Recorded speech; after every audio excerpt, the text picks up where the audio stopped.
நீ செய்தி என்ன அப்படின்னா ரிச் மேன். அல்லேலூயா. செய்தி தலைப்பு தெரியுமா இன்னைக்கு? Rich man. உலக பார்வையில பாத்தீங்கன்னா மனிதனுக்கு அதிக பணம் இருந்தா அவன் யாரு? பணக்காரன்.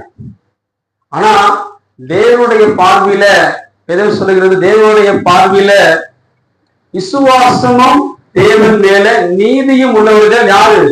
தேவன் பார்வையில பணக்காரங்க. அல்லேலூயா, அல்லேலூயா. புரியுதா உங்களுக்கு? மனுஷன் பார்வையில ஸ்தோத்திரம். இதே மனுஷனுடைய பார்வையில செல்வம் அதிகமா இருந்துச்சுன்னா நான் பணக்காரன், நீங்க பணக்காரங்க. இதே தேவனுடைய பார்வையில தேவன் மேல விசுவாசமும் நீதியும் இருக்கிறது தான் நீங்கள் அவங்கதான் யாரு? பணக்காரங்க. அப்ப நீங்கள் நானும் யாரு? யார் தேவன் மேல விசுவாசமா இருக்கிறீங்க? யார் தேவன் மேல நீதியா இருக்கிறீங்க? அப்ப நீங்கள் யாரு? பணக்காரங்க. இன்னைக்கு பணக்காரத்தை பார்த்து சபைக்கு போகக்கூடிய ஆட்கள் இருக்கிறாங்க. தெரியுமா உங்களுக்கு? இன்னைக்கு மனுஷ பார்வையில ஒன்றும் இல்லாதவங்க தான்.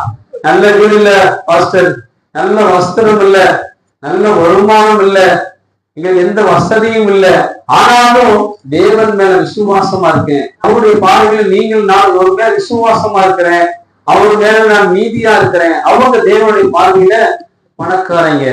எடுத்து வாசிங்க யாக்கோபு 1ஆம் அதிகாரத்துல 10-11 வசனங்கள். யாக்கோபு 1ஆம் அதிகாரத்துல 10-11 வசனங்கள். ஐஸ்வர்யவான் தான் தாழ்த்தப்பட்டதை குறித்து மேன்மை பாராட்ட கடவன். ஏனெனில் அவன் புல்லின் பூவை போல் ஒளிந்து போவான். கவனிங்க, இந்த பணக்காரன் சொல்றாங்கல்ல, அவங்க எப்படி தெரியுமா? புல்லுல இருக்கக்கூடிய பூவை போல அவங்க ஒளிஞ்சு போடுவாங்க. பாருங்களே, சூரியன் கடும் வெயிலுடன் உதித்து புல்லை உலர்த்தும் போது அதன் பூ உதிர்ந்து அதன் அழகான வடிவு அழிந்து போகும். அதனுடைய அழகான வடிவம் அழிஞ்சு போயிடும்.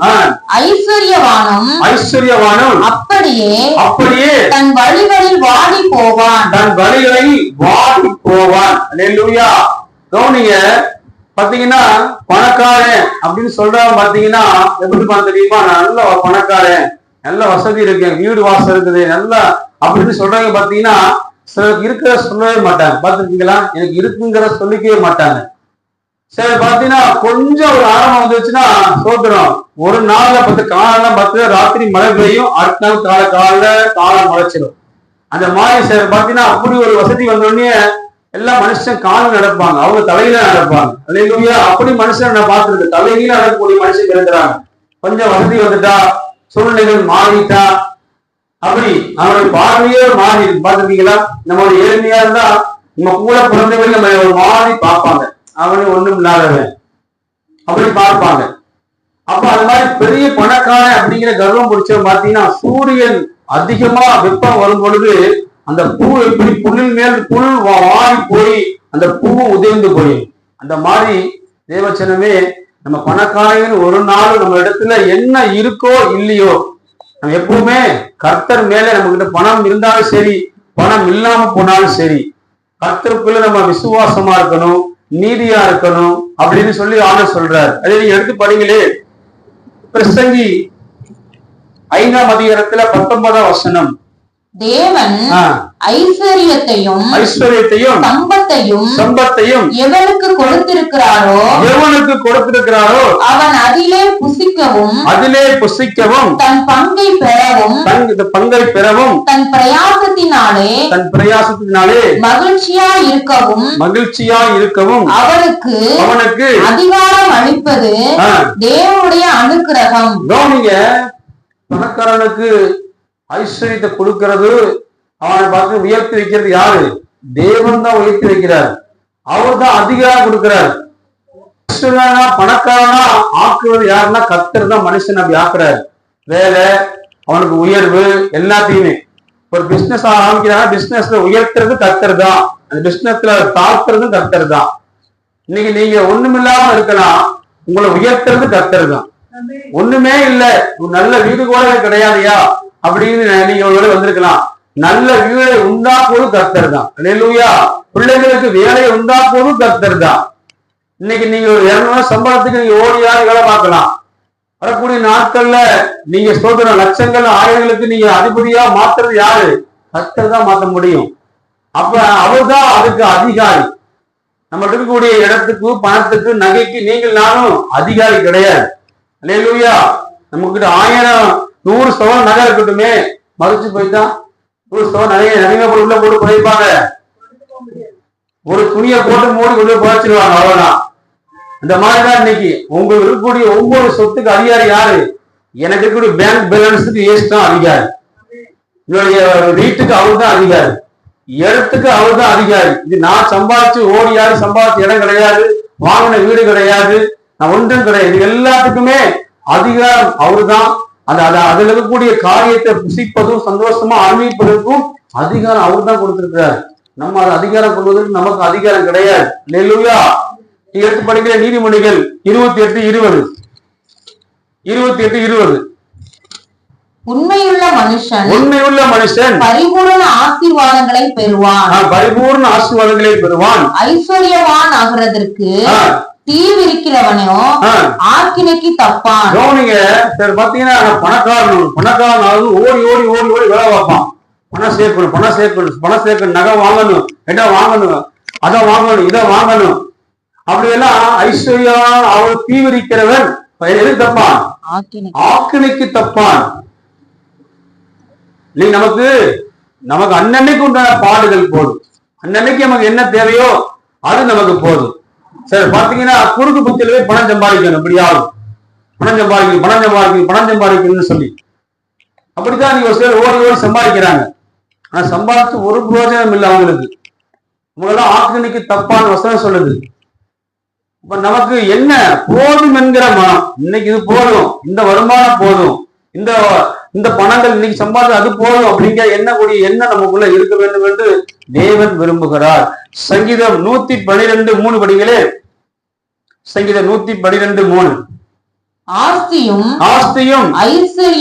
ஐஸ்வர்யமும் அவன் வீட்டில் இருக்கும். அவனுடைய நீதி என்றென்றைக்கும் நிற்கும். கவனிங்க, அது யாருக்கு நிற்கும் அப்படின்னா கர்த்தருக்கு பயந்தவருக்கு. யார் கர்த்தருக்கு உண்மையா இருக்காங்களோ என்ன இருக்கும்? ஐஸ்வர்யமும் அவங்களுக்கு, ஆஸ்தியும் அவங்களுக்கு இருக்கும். ஒரு சிலர் பார்த்தீங்கன்னா ஆலயத்துக்கு உண்மையா வருது தெரியுமா?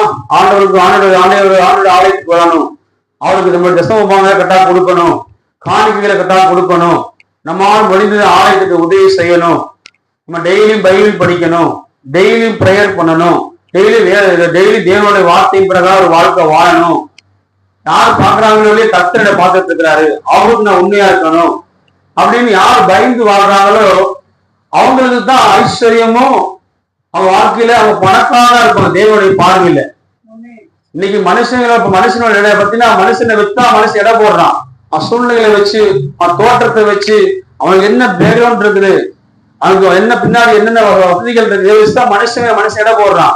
ஆனா தேவன் அப்படி இடம் போடுறது கிடையாது. என் மேல விசுவாசமா இருக்கான், என் மேல எனக்கு உண்மையா இருக்கிறான், இதை வச்சுதான் தேவன் பணக்காரனா கர்த்தர் மாத்துவார். அல்லேலூயா, அல்லேலூயா. கருத்து பாருங்களே, 1 நாளாகமம் 29ஆம் அதிகாரத்துல 12ஆம் வசனம். 1 நாளாகமம் 29:12. ஐஸ்வர்யமும் கனமும் உம்மாலே வருகிறது.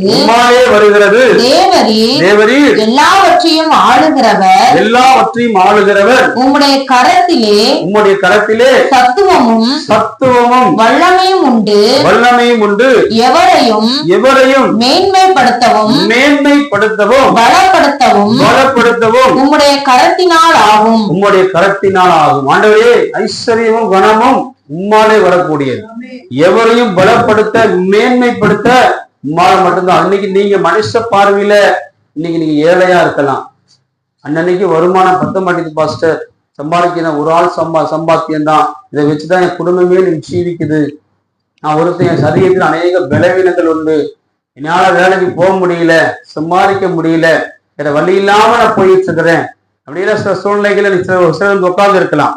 ஆனா உங்களை பலப்படுத்த, உங்களை ஐஸ்வர்யனா ஆக்க, உங்களை பணக்காரனா ஆக்க என் தேவனாலே முடியும். அல்லேலூயா. நீங்க அவருக்குள்ள உண்மையா இருக்கணும். அவர் பிரியமான பிள்ளையா இருக்கணும், அவர் நேசிக்கிற பிள்ளையா இருக்கணும், அவருடைய கட்டளைகள் பிரகாரம் வாழக்கூடிய பிள்ளையா இருக்கணும். அவரைதான் கர்த்தர் எவரையும் மேன்மைப்படுத்த, எவரையும் பணக்காரனாக்க, எவரையும் உயர்த்த என் தேவனுடைய கரத்தினால் ஆகும். அல்லேலூயா, அல்லேலூயா. சரி படிங்களே, எபிரேயர் 13:5. எபிரேயர் 13:5 படிங்களேன். நீங்கள் பண ஆசை இல்லாதவர்களாய் நடந்து, நீங்கள் பண ஆசை இல்லாதவர்களாய் நடந்து, உங்களுக்கு இருக்கிறவைகள் போதும் என்று எண்ணுங்கள், போதும் என்று எண்ணுங்கள். நான் உன்னை விட்டு விலகுவதும் இல்லை, உன்னை விட்டு விலகுவதும் இல்லை, உன்னை கைவிடுகிறதும் இல்லை என்று அவர் சொல்லி இருக்கிறாரே. நமக்கு என்ன இருக்குதோ அது போதும் நினைக்கணும். நமக்கு இந்த காரியம் இருக்குது, இது போதும். நமக்கு அன்னன்னைக்கு உழைக்கிறோம், இது போதும். அன்னன்னைக்கு சாப்பிடுறோம், இது போதும். ஒருத்தருக்கு நல்ல உடை இருக்குது, இது போதும் ஆண்டவரே. நம்ம இன்னைக்கு பாத்தீங்கன்னா அதவே நினைக்க மாட்டோம். இன்னைக்கு ஒருத்தருக்கு உடை இல்லாம எத்தனையோ பேர் நான் பார்த்திருக்கிறேன், ரோட்ல அலைவா பார்த்திருக்கேன். நான் ஒருவேளை சாப்பாட்டுக்கு கையேந்திர மனுஷங்க நான் பார்த்திருக்கிறேன். நல்ல வீடு இல்லாம ரோட்ல படுத்துக்க மனுஷங்களை நான் பார்த்திருக்கிறேன். அவங்க எல்லாம் பார்க்கும்போது கர்த்தர் நம்மளை மேன்மையா வச்சிருக்காரு. அல்லேலூயா. நம்மளோட கர்த்தர் மேன்மையா வச்சிருக்கிறார். நினைச்சு பாருங்க, ஒரு கடைக்கு போறீங்க, நீங்க சின்னதா ஒரு கம்மியான ஒரு 500 ரூபா, ஒரு 200 ரூபா புடவை ஊட்டி போன நீட்டா நீங்க துணி மாத்தி நீங்க குளிச்சு போனா உங்களை உள்ள வாங்கன்னு சொல்லுவாங்க. நீங்க 100 ரூபாய்க்கு எடுத்தாலும் சரி, 1000 ரூபாய்க்கு எடுத்தாலும் சரி, லட்ச ரூபாய்க்கு எடுத்தவங்களுக்கும் அதே மரியாதை தான் கொடுப்பாங்க. என்ன கொஞ்சம் கூடுதலா மரியாதை கொடுப்பாங்க. அதே நீங்க நல்ல துணி உடுத்தாம கிழிஞ்சு ஒரு மாதிரி உங்களை பார்ப்பதற்கே ஒரு மனுஷங்க பார்வைக்கு ஒரு அர்த்தமாக நீங்க உள்ள போனா வெளியே போமான்றாங்க. உங்களை பார்த்து நீ பிச்சை ஆகமா இருக்கு, வெளியே போன்னு விரட்டுவாங்க. இதுதான் மனுஷனுடைய பார்வை. அப்ப தேவப்பிள்ளைகளே, நம்ம ஆராதிக்கிறவர் அவர் மனுஷன் பார்க்கிற பிரகாரம் மாதிரி பார்க்கிற தேவன் அல்ல. அல்லேலூயா. அதனால சொல்லுவாங்க, ஆள் பாதி ஆடை பாதி சொல்லுவாங்க. பாத்துருக்கீங்களா? சரி, பாத்தீங்கன்னா அவங்களுடைய ஆடை அவர் நீட்டா போட்டு உடைகளை நீட்டா உடுத்திருப்பாங்க. அவங்க கிட்ட பணம் இருக்கோ இல்லையோ உடைகள் நீட்டா உடுத்திருப்பாங்க. அவங்க அப்படிப்பட்ட மனுஷன் நிறைய பேர் நான் பார்த்துட்டு ஒன்றுமே இருக்காது, நல்லா ட்ரெஸ் பண்ணியிருப்பாங்க. அதே நீங்க எடுத்து படிங்களே, போதும் என்கிற மனம் நமக்கு இருக்கும். எனக்கு இது போதும் ஆண்டவரே அப்படின்னு நீங்க போதும் நினைச்சீங்கன்னா ஆண்டவர் கொடுத்துட்டே இருப்பார். நீங்க இன்னும் சம்பாதிக்கணும், ஐஸ்வர்யம் ஆகணும், பணக்காரன் ஆகணும், அப்படி பண்ணணும், இப்படி பண்ணணும். உங்களுடைய ஆசைகள் நியாயமானதான் கர்த்தர் உங்களை ஆஸ்வதிப்பாரு. சிலர் பார்த்தீங்கன்னா பேர் ஆசை, நிறைய ஆசைப்படுவாங்க. அதை சம்பாதிச்சு இதை வாங்கணும், இப்படி பண்ணணும், அப்படி பண்ணணும் அப்படின்னு நினைக்கிறவனுடைய வாழ்க்கையில பாத்தீங்கன்னா அந்த வாழ்க்கையில பெரிய மேன்மையை பார்க்கவே முடியாது. அடுத்து படிங்களே, 1 தீமோத்தேயு 6ஆம் அதிகாரத்துல 10ஆம் வசனம். 1 தீமோத்தேயு 6ஆம் அதிகாரத்துல 10ஆம் வசனம். போதும் என்கிற மனதுடனே கூடிய தெய்வ பக்தியே மிகுந்த ஆதாயம். கவனிங்க, போதும் என்கிற தெய்வ பக்தியே மிகுந்த ஆதாயம். நம்ம நினைக்கிறோம் சோதரம் நமக்கு போதும் ஆண்டவரே, இந்த வாழ்க்கை போதும், இந்த வருமானம் போதும், இந்த வசதிகள் போதும் அப்படின்னு நம்ம சொல்லி பைபிள் சொல்லி தாழ்மை உள்ளவர்களுக்கு கர்த்தர் கிருபை அளிக்கிறார். யார் தாழ்மையா இருக்காங்களோ அவங்களுக்கு ஆண்டவர் கிருபை அளிப்பார். சாதாரணமா நம்ம என்னைக்குமே இருக்கணும். வசதிகள் வந்துட்டா நம்ம பாத்தீங்கன்னா நம்மளுடைய பேச்சு பழக்க வழக்கம் அவெல்லாம் வேற மாதிரி இருக்கு. பாத்துட்டீங்களா? நம்ம கொஞ்சம் எல்லாரும் ஒரு ஏழ்மையா இருக்கும்போது அவங்களோடு பழகிட்டு இருப்போம். கொஞ்சம் வசதி வந்துருச்சு அப்படின்னா நம்ம துணி வாங்கக்கூடிய கடை வேற மாதிரி இருக்கும், செருப்பு வாங்கக்கூடிய கடை வேற மாதிரி இருக்கும், நம்ம போகக்கூடிய ஹோட்டல் வேற மாதிரி இருக்கும், நம்ம சேரக்கூடிய மனுஷங்க வேற மாதிரி இருப்பாங்க. இன்னைக்கு மனுஷங்க அப்படித்தான். பணங்கள் வந்துருச்சு அப்படின்னா கொஞ்சம் அப்படியே எல்லாமே மாறும். மனுஷங்களோட இது அப்படித்தான். ஜெபங்கள் மாறும், அவங்களுடைய சுபாவங்கள் மாறும், அவங்க செயல்பாடுகள் மாறும், எல்லாம் மாறும். ஆனா பைபிள் சொல்லுது, அவர் நேற்றும் என்றும் மாறாதவர். நம்ம தான் மாறிட்டே இருக்கிறோம். அல்ல சூழ்நிலை தகவல் நம்ம தான் மாறும். பார்த்துருக்கீங்களா? பச்சவந்தி பார்த்துருக்கீங்களா? எத்தனை பேர் பார்த்துருக்கீங்க பச்சவந்தி? பார்த்துருக்கீங்களா? உங்களே சொல்ல பச்சவந்தின்னு சொல்லி. அல்லையா, பச்சவந்தி ஒரு ஆண்டல் படைச்ச ஒரு அனிமல் இருக்குது. அது என்ன செய்ய தெரியுமா? ஒருவேளை இந்த இது இருக்கு அப்படின்னா இதே மாதிரி மாறி, ஒரு மரத்துல இருக்குன்னா மரத்து கலர்லயே மாறி, மண்ணு போடுதுன்னா மண்ணு கலர்லயே மாறி. மனுஷங்க அப்படிதான் இருக்கிறாங்க. சூழ்நிலை தக்கவர்கள் மாறிட்டே இருக்கிறாங்க. பணம் வந்துட்டா சோதரம் உங்க பேச்சு மாறுது, பார்வை மாறுது, சிந்தனை மாறுது, எல்லாம் மாறுது. சோதரம் நம்ம ஆண்டவர் நேற்றும் என்றும் என்றும் மாறாதவர். நம்ம அவர் ஆராதனை எப்படி இருக்கணும்? அவரை போல. இன்னைக்கு உங்களுக்கு ஒரு பைக் இல்லாம இருக்கலாம், ஒரு வீடு இல்லாம இருக்கலாம், மனுஷ பார்வையில நீங்க அற்பமா எண்ணப்படலாம், அருவருப்பான ஒரு மனுஷனா எண்ணப்படலாம். உங்களை பார்க்கும் பொழுது இந்த வீட்டுக்கெல்லாம் இந்த வீடாது, இந்த வீட்டுக்கு எவன் போவான், அப்படியெல்லாம் நினைக்கக்கூடிய மனுஷங்க மத்தியில் இருக்கலாம். ஆண்டவர் சொல்றாரு, எனக்கு இது போதும் ஆண்டவரே, இந்த வருமானம் போதும், இந்த வாழ்க்கை போதும், இந்த வசதி போதும், இந்த உடல் போதும் அப்படின்னு நினைச்சு பாருங்க. உங்களை ஐஸ்வர்ய சம்பளம், உங்க ஐஸ்வர்யத்துக்கு அதிபதியா கர்த்தர் மாத்திடுவார். அல்லேலூயா. கொஞ்சத்துல உண்மையா இருக்கும். சரி, வேதத்துல ஒரு பெரிய பணக்காரனை குறிச்சு பார்ப்போம். அவன் எப்படி திம்பலா இருந்தான், அவனுக்கு என்ன நடந்துச்சுங்கிறத பார்த்து நம்ம ஜெபிச்சு முடிக்க போறோம். எடுத்து வாசிங்க அப்போஸ்தலர் 8ஆம் அதிகாரத்துல 9 படிங்களேன். அப்போஸ்தலர் 8ஆம் அதிகாரத்துல 9 படிங்க.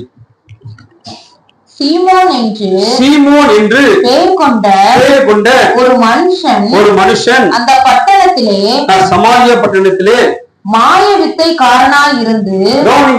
மாய வித்தைக்காரன் அப்படின்னு தெரியுமா உங்களுக்கு? பெரிய ஒரு ஆளுங்க இவனை வித்த காட்டுறது. இப்படிப்பட்ட ஆளுங்க நிறைய பேர் இருக்கிறாங்க. அப்படிப்பட்ட மனுஷன் சமாரிய தேசத்துல இருக்கான். தன்னை பெரியவன் என்று சொல்லி அந்த பட்டணத்திலே மாய வித்தைக்காரனாய் இருந்து தன்னை ஒரு பெரியவன் என்று சொல்லி. எவன் ஒருத்தன் தன்னை பெரியவன் சொல்றானோ தேவப்பிள்ளைகளே, அவன் தேவனுக்கு முன்னாடி ஒன்றும் இல்லாத மனுஷன். நான் பெரியவன் இல்லை ஆண்டவரே, ஆண்டவர் முன்னாடி நம்ம பெரியவன், நான் பெரிய பணக்காரன் அப்படின்னு கொஞ்சம் பொருளை உயர்த்தறான், அவனோட உடைகள் எல்லாம் வேற மாதிரி இருக்கு அப்படின்னா தேவனோட பாலில அவன் பார்த்தீங்கன்னா அழுகக்கூடிய மனுஷனா இருக்கிறான். ஒன்றும் இல்லப்பா.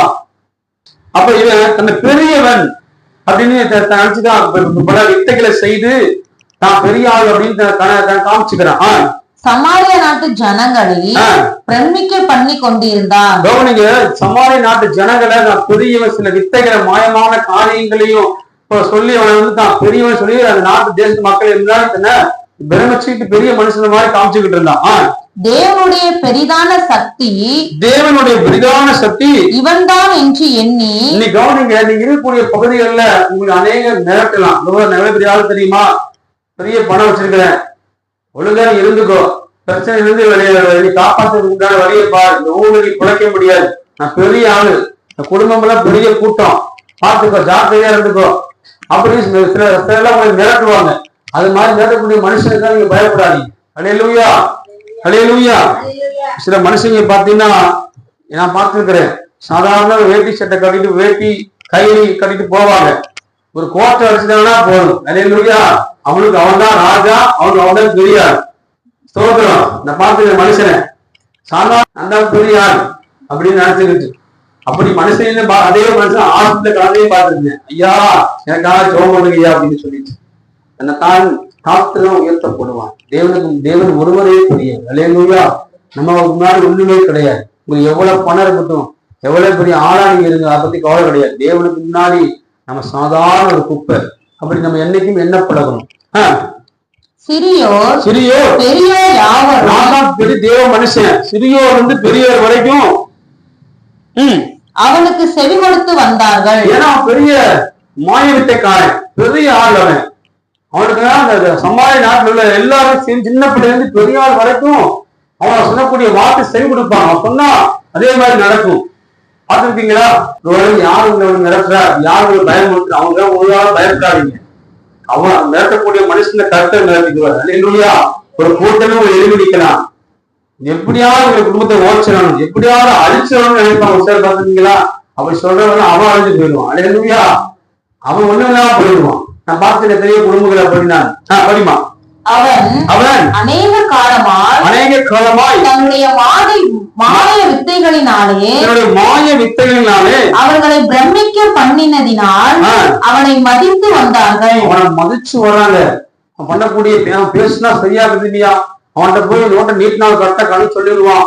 அவன் சொல்லக்கூடிய காரியம் அப்படியே நடக்குது. பார்த்திருக்கீங்களா? தேவனுடைய ராஜ்யத்துக்கும் இயேசு கிறிஸ்துவினுடைய நாமத்திற்கும் ஏற்றவர்களை குறித்து பிலிப்பு பிரசங்கித்ததை அவர்கள் விசுவாசித்த போது புருஷரும் ஸ்திரீகளும் ஞானஸ்தானம் பெற்றார்கள். அந்த பகுதிகளில் பிலிப்பு இயேசுவை குறித்து சொல்லும் பொழுது அநேகர் கேட்டு விசுவாசம் பெற்று விசுவாசத்தில் ஞானஸ்தானம் எடுத்தார்கள். அப்பொழுது சீமோனும் விசுவாசித்து, கவனிங்க, இந்த பிரசங்கத்தை கேட்ட அந்த மாயவித்த காலம் விசுவாசித்து அவனும் ஞானஸ்தானம் எடுத்தாராம்.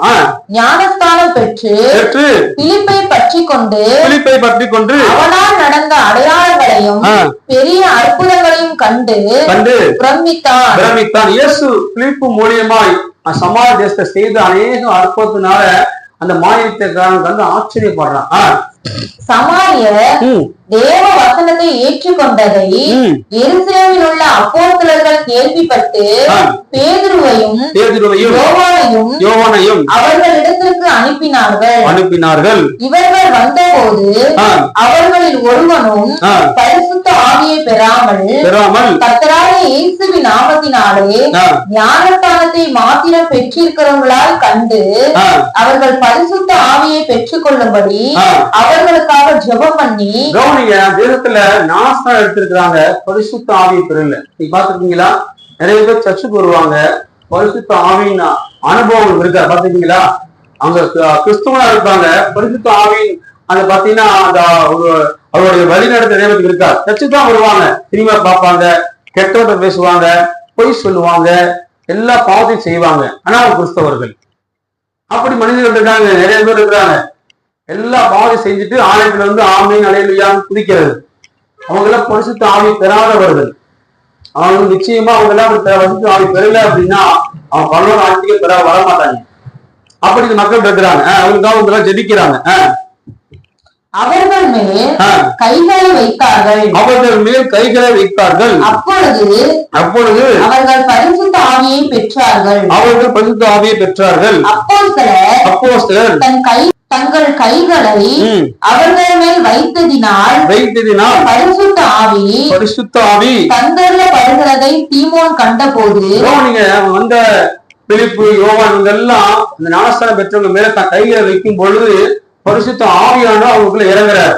இதை பார்த்துட்டு இருக்காரு மாயவித்தைக்காரன் சீமோன் பார்த்துட்டே இருக்கிறாரு.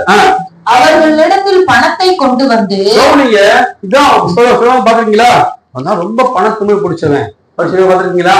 சீமோன் பேதுரு மாய வித்தைக்காரன் மாத்திரமல்ல, பணம் படைத்தவன். சில பாத்தீங்கன்னா பணத்திமிர் இருக்கும். அப்ப பணத்தை கொண்டு வரான். பணத்தை கொண்டு வந்துட்டு அப்போ சில பணத்தை கொண்டு வந்துட்டு, நான் எவன் மேல் என் கைகளை வைக்கிறேனோ, பணத்தை வாங்கிக்கிங்க, எவன் மேல கைகளை வைக்கிறேனோ அவன் பரிசுத்த ஆவியை பெறத்தக்கதாக எனக்கும் இந்த அதிகாரத்தை கொடுக்க வேண்டும் என்றான். கவனிங்க, இந்த வரக்கூடிய பணத்தை நிறைய பணம் கொண்டு வரேன், இந்த பணத்தை வச்சுக்கோங்க, எனக்கு நான் யார் மேல போய் கை வச்சு செபிக்கிறேனோ அவங்க பரிசுத்த ஆவியை பெறணும், அந்த வார்த்தையில கொடுங்க அப்படின்னு கேட்கிறாங்க. பேதுரு சீமோனை நோக்கி தேவனுடைய வரத்தை பணத்தினாலே சம்பாதித்துக் கொள்ளலாம் என்று நீ நினைத்தபடியால் உன் பணம் உன்னுடனே கூட நாசமாய் போக கடவது. பாத்துக்கீங்களா? சொல்றாரு, இயேசுடைய வரத்தை ஆண்டவரே உங்களை போல நானும் ஆண்டவரே பரிசுத்த ஆவியை நானும் பெறணும், ஆனா யார் மேலாவது கைகளை வைக்கும் பொழுது அவங்க மேல பரிசுத்த ஆவி வரணும்னு சொல்லி தாழ்மையா கேட்டிருந்தா கூட அந்த பரிசுத்த ஆவி வரங்களை கொடுத்திருப்பாங்க, ஆண்டை கொடுத்திருப்பாரு. இவன் பணத்தை கொண்டு வந்து கொடுத்துட்டு இந்த வர எனக்கு வேணும் அப்படின்னு பேதுரு, உன்னோட பணம் உன்னோட இருக்கட்டும், அது நாசமாய் போகப்படுவது. இல்லையா? நீங்க எத்தனை பேர் இந்த பணத்திமிரு பணத்துக்காக ஓடி ஓடி சம்பாதிப்பது தப்பு இல்லை, ஆனா பணத்திமிர்னு அடையக்கூடாது. இல்லையா? இன்னைக்கு எத்தனையோ பேர் பாக்குறீங்களா? பாஸ்டர் இந்த ஊர்ல இவன் பெரிய பணத்தூவு பிடிச்சவன் பாஸ்டர், இவன் தான் பாஸ்டர் எங்களை ஒடுக்கிக்கிட்டே இருக்கிறான், இவன் தான் இங்க விரோதமா பேசிக்கிட்டே இருக்கிறான், இவன் தான் எங்களுக்கு செயல்பட்டு இருக்கிறான். தேவைப்படல அவனுடைய பணம் நாசமா போயிடும். இல்லையா? எவன் திமிர் பிடிச்சு இப்படி அலையிறானோ, பணத்திமிர் பிடிச்சு சரி பாத்தீங்கன்னா பணத்திமிர் பதவி திமிர் பாத்துருக்கீங்களா? நிறைய பேர் பார்த்திருக்கிறேன். பணத்திமிர்ல பதவி திமிர்ல கர்வத்துல நான் தான் பெரியாள் அப்படின்னு சொல்லி சீமோனை போல மாய வித்தையை போட்டு தான் பெரியாள் காமிச்சுக்கிறது. அப்படிப்பட்ட மனுஷங்கெல்லாம் பாத்தீங்கன்னா தேவைப்படுகளே அவங்க கொஞ்ச நாள் இல்லாம போயிடுவாங்க. பாத்துருக்கீங்களா? சோதரன் நான் இன்னைக்கு ஆண்டு உணர்த்துறாரு ஒரு சிலரை பார்த்து, சீக்கிரமா உங்களுடைய பிரச்சனைக்கு தீர்வு வரப்போகும். அல்லேலூயா! இன்னைக்கு சோதனம் எங்கள்கிட்ட ஒண்ணுமே இல்லை பாஸ்டர், மாறி மாறி மாறி மாறி இந்த பிரச்சனை எடுத்துட்டே இருக்கிறாங்க அப்படின்னு சொல்ல நீங்க நினைக்கிறீங்க. ஆனா சொல்றாரு, எவன் இழுக்கிறானோ அவன் இல்லாம போயிடுவான். அல்லேலூயா. அவனுக்குள்ள விசுவாச கர்த்தர் ஒண்ணுமில்லாம ஆக்கிடுவார். தேவ பிள்ளைகள், உங்களுக்கு விரோதமா எழும்பக்கூடிய ஆயுதங்கள் ஒண்ணுமில்லாம போயிடும். அப்ப வாக்கியாவே போயிடும். பள்ளியின் மேல் மோதிகள் நொறுங்கி போயிடுவான், ஒண்ணுமில்லாம போயிடுவான். அவன் பணத்தை கொண்டு வந்துட்டு பரிசுத்த ஆவியின் பலத்தை கேட்கிறான். சொல்றாரு, பணம் உங்களோட இருக்கு, நாசமா போகக்கூடாது பணம் எல்லாம். கீழே படிங்களே, உன் இருதயம் தேவனுக்கு முன்பாக செம்மையால் இராதபடியால் இந்த விஷயத்திலே உனக்கு பங்கும் இல்லை பாவமும் இல்லை. ஆகையால் நீ உன் துர்க்குணத்தை விட்டு மனம் திரும்பி தேவனை நோக்கி வேண்டிக்கொள். ஒருவேளை உன் இருதயத்தின் எண்ணம் உனக்கு மன்னிக்கப்படலாம். படிச்சிருக்க நீ கசப்பான பிச்சிலும் பாவக்கட்டிலும் அகப்பட்டிருக்கத்தக்கதாக காண்கிறேன் என்றான். அதற்கு சீமோன், நீங்கள் சொன்ன காரியங்களில் ஒன்றும் எனக்கு நேரிடாதபடிக்கு எனக்காக கர்த்தரை நோக்கி வேண்டிக் கொள்ளுங்கள் என்றான். அப்பதான் அவன் உணர்றான், தேவனுடைய பலத்தை பணத்தினால தேவப்பிள்ளையிலே சீவன் ஆக முடியாது. தெரியுமா உங்களுக்கு? கோடி கோடி பணம் வச்சிருந்தாலும் பாத்தீங்களா, அவன் ஜீவன்ல வியாதி கிட்ட பாத்துக்கல. பணக்காரன் அவ்வளவு ஸ்வீட் இருக்கு, ஒரு ஸ்வீட்டை திங்க முடியல. என்ன சுகர் கூடிய செத்து போயிடுவான். அப்படியெல்லாம் நீங்க இருக்கு. நம்ம பார்த்தீங்கன்னா நீ ஸ்வீட் கொடுத்தா நம்ம எல்லாரும் வயதாக சாப்பிடுவோம். ஏக்கா ஸ்வீட் பிடிக்காம இருக்குமா, சுகர் இருந்தா ஒன்னா சாப்பிடுவோம். ஆனா பணக்காரன் ஜீவனுக்கான ஸ்வீட் தொட முடியாதபடி இருக்குது. இப்ப சீமன் பேர் அப்பதான் உணர்ற பிள்ளைகளே, எனக்கு இன்னும் ஆண்டு உணர்த்துறாரு, இந்த பணம் தாரேன், உதவி செய்யறேன் அப்படின்னு சொல்லி சிலதான் உங்களுக்கு மாயமான வித்தையில காமிச்சு ஏன் சபைக்கு வாங்க, நீங்க அது கொடுப்பாங்க, இது கொடுப்பாங்க, ஆள் பெறுவாங்க, இப்படிலாம் சொல்லி கூப்பிடுவாங்க. தெரியுமா? அவங்களாம் மாய வித்தைக்காரர்கள். இப்படி கொண்டு போய் பாலுக்குள்ள போய் தள்ளிடுவாங்க. இது யார் இந்த மாதிரி காரியங்களை செய்யறாங்கன்னு எனக்கு தெரியல. ஆண்டு உணர்த்துறார். ரொம்ப எச்சரிக்கையோடு இருங்க. அவங்களுக்குள்ள பரிசுத்த ஆவி இருக்கா? பரிசுத்த ஆவி இருந்தா மட்டும்தான் நம்ம அவங்களோட கூட சேரணும். பரிசுத்த ஆவி இல்லை அப்படின்னா அவங்க விட்டு விலகி வந்துடணும். இல்லையா? இவ்வளவு பெரிய பணக்காரனா பிரச்சனை இல்லை, நமக்கு பணக்கார முக்கியம் இல்லை, நமக்கு ஆவியானவர் தான் முக்கியம்.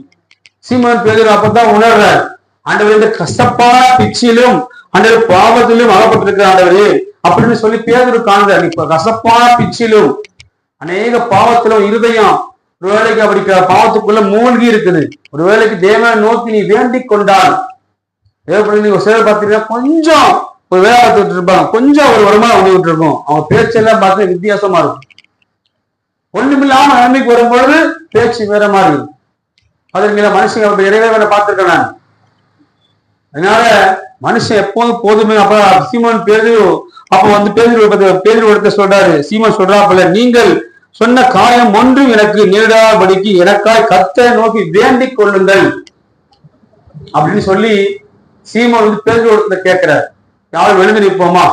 யாரும் எழுந்து நின்று தேவனுடைய பார்வையில ஆண்டவரே இன்னைக்கு சோதரம் அப்பா, இன்னைக்கு அன்னன்னைக்கு உழைக்கிற மனுஷங்க தான் நாங்க. ஆண்டவரே உழைக்கிற அந்த பணத்துக்கு நான் அதிகாரி இல்லப்பா.